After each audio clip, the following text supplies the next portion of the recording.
Holiday spend করতে গিয়েছিলাম, প্রতি বছরই যাই, তো এবার একা গিয়েছিলাম, ভালো। গত বছর তো মামুনকে নিয়ে গিয়েছিলেন, তো আসলে এবার একা একা গেলেন, আসলে ওই অনুভবটা বা ওই শূন্যতাটা আসলে কেমন ছিল? শূন্যতার জায়গায় ছিল। ওই যে বলেছিলাম যে কথা ছিল তার সাথে প্রতি বছর যাবো এই টাইমে, তো উনি নাই, বাট আমার কথা আমি রেখেছি। আমরা দেখি যে আপনিও তার কিছু ভিডিও আপনি আপনার ফেসবুকে পোস্ট করেন এবং তার ফেসবুকে পোস্ট করেন, আসলে কি ভিতর থেকে সম্পর্ক আছে নাকি নাই? সম্পর্ক একেবারেই নাই। আমাকে নিয়ে কথা বলেছি দেখি আমি পোস্ট করেছি, শুধু ওনার না, যে কেউ ধরেন আপনি আমাকে নিয়ে একটা ভিডিও করলে আমার সামনে যদি আসে, আমি সেটা আমার প্রোফাইলে শেয়ার করি, আপনারা হয়তো দেখেছেন, তো এটা সেই হিসেবেই করা। আপনি বলেছেন যে আমার লায়লা মামুনকে নিয়ে, মামুনের একটা, এটা উনি বলেছেন, এটা আমি বলিনি। আপনি বলেছেন যে এখনো তার ভালোবাসা, আমার প্রতি তার ভালোবাসাটা আছে। ওটা থাকবে, এটা তো আর হঠাৎ করে চলে যায়। তো মামুন যদি বিয়ে করে সেদিন আপনি কি করবেন? করতেই পারে উনি, সেদিন আপনি কি করবেন? সেদিন আমি কি কিছু করার কথা না, উনি বিয়ে করবেন ওনার না, অনেকে আছে না যে উনি আমাকে দাওয়াত দিলে যাব, আমার ভালোবাসার মানুষ আজকে বিয়ে করতেছে, এজন্য কি আমি মরে যাব না? কারোর জন্য জীবন ফেলে থাকে সম্পর্ক নিয়ে আপনার প্ল্যান কি সামনের দিনে? বিয়ে করবেন, বিয়ে তৈরিতে বসবেন, আসলে এই ব্যাপারটা কি সত্য নাকি? এটা ফান হিসেবে বলেছি, অত এনার্জি নাই আমার। আপনার প্ল্যানটা কি? আমার প্ল্যান হচ্ছে হাসি খুশি জীবন যাপন, যতদিন সঙ্গী সুইটেবল হলে হবে, আর সঙ্গী হলে হবে।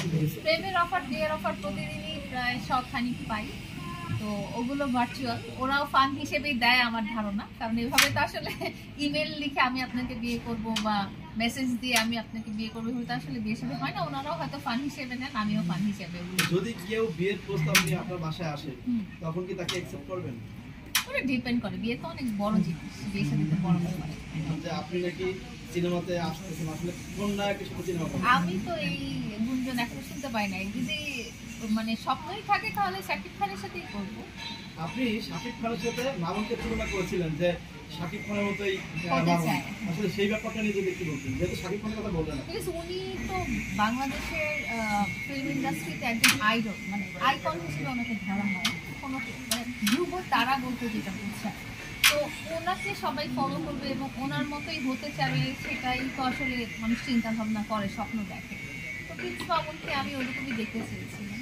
রিসেন্টলি আমরা দেখতে পাচ্ছি একটা ফটোশুটে আপনি অংশগ্রহণ করেছিলেন, একটা শাড়ি পরার শখ ছিল আপনার, এবং সেই তর্ক বিতর্ক হচ্ছে, বিভিন্নভাবে নিচ্ছে, অনেকেই খারাপভাবে নিচ্ছে, ভালোভাবে বলছে। নেগেটিভ কমেন্টস তো সবকিছুতেই হয়, আমি হাসলেও নেগেটিভ কমেন্টস, আমি কানলেও নেগেটিভ কমেন্টস হয়। আমি যখন গত বছর ঠিক এই টাইমে 12 ডিসেম্বর আমাকে যখন মারা হয়েছিল, আপনারা লাইভটা দেখেছিলেন, সেই লাইভটা নিয়ে অনেক রস, তো আমি আসলে মানুষের ওই রকম হাসি কান্না ওগুলোতে আসলে সিরিয়াসলি নেই না, কারণ আমি যেখানে অলমোস্ট নিয়ার টু ডেথের সম্মুখীন, তখন আমি একটা লাইভ করেছি, ওই লাইভটা নিয়ে অনেক ট্রল হয়েছে, অনেক মানুষ হাসাচ্ছে, ওটা আমার তখন একটা সন্ধিক্ষণ, জীবনের মধ্যে সন্ধিক্ষণের একটা টান। ওগুলো নিয়ে যখন লোকজন হাসাহাসি করে বা কোনো কিছু নিয়ে হাসাহাসি করে, সেটা আমি সিরিয়াসলি নিই। ওটা এখনো চলমান আছে, প্রক্রিয়া চলছে, এবং রিসেন্টলি কিছু জাতীয় কর্মীকে আমি দেখতে পেরেছি যে তারা নিউজ করেছে, তো আমি আমার কতটুকুই জ্ঞান আর কি ব্যাপারে এখন পর্যন্ত কিছু। এই মামলা শেষ কোথায়? এই মামলাটা যতটুকু মানে আদালতের কার্যক্রম হিসেবে যতটুকু চলা সম্ভব ততটুকুই। আপনি কি চান এই মামলা? আমি চাই এটা চলবে। আপনি চান যে এটা চলবে, মানে এর কি শাস্তি চান? আমি ডিসাইড করার কেউ না, আসলে এটা মহামান্য আদালত ডিসাইড করবে।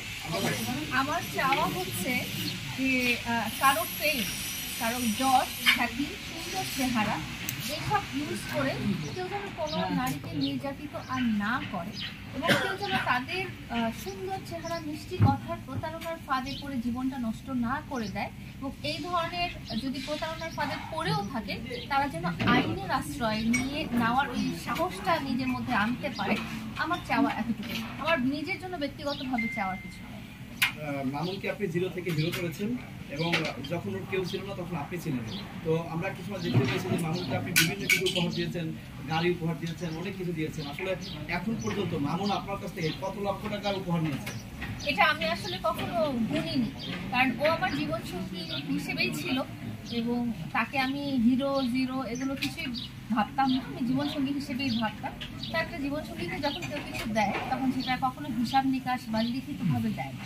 সে সে আমার কাছে যেভাবে ছিল তাকে আমি ওভাবেই রেখেছি, এবং আমার পরিবারের অংশ, আমার জীবনের অংশ। সেখানে আমি কোনোদিন একটা হিসাব করতে যাইনি যে তাকে আমি এটা দিলাম বা ওটা দিলাম বা সেটা দিলাম। বিগ অ্যামাউন্টের আছে না যে আপনি গাড়ি দিয়েছেন, একটা সময় দেখলাম যে আপনার গাড়ি এটা বিক্রি করে সাধারণ, দিয়েছেন। এটা মামুন না হয়ে এই জায়গায় যদি অন্য কোনো লোক হতো তাহলে আমি তাকেও ওটাই।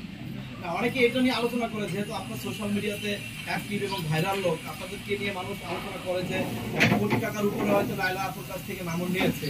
আসলে সেরকম ভাবে কিনা একটু নিতে পারে। আমার যা সামর্থ্য ছিল, আমার যা সামর্থ্যের মধ্যে যতটুকু ছিল ততটুকুই আমি তাকে ভালো রাখার চেষ্টা করেছি, ততটুকু আমি তাকে দেওয়ার চেষ্টা করেছি। এটা আমি এখন পর্যন্ত বা জীবনে কখনো আমি গুনবো না। এটা করতে যাই তখন মনে হয় যে উনি আমার সাথে প্রতারণা করেছেন, উনি আমাকে ব্যবহার করেছেন, বা তৃতীয় পক্ষ কেউ এসে ওনাকে আরো বেশি লোভ দেখিয়ে নিয়ে গেছেন।